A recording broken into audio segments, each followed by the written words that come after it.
जय जगन्नाथ सांग माने मु आपण मानकर ओडिशा माटीर झे रूपा मु आज आपण पई नै आछि आपणकर जानिबा पई बहुत भलो कथा।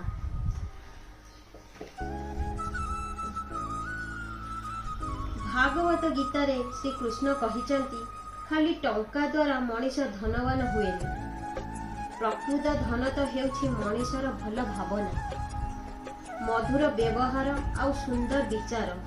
एते दुर्बल हुअनि जे कि तुमको भांगी देव, बरं एते मजबूत हुआ जे तुमको भांगिला वाला निजे भांगी जीव।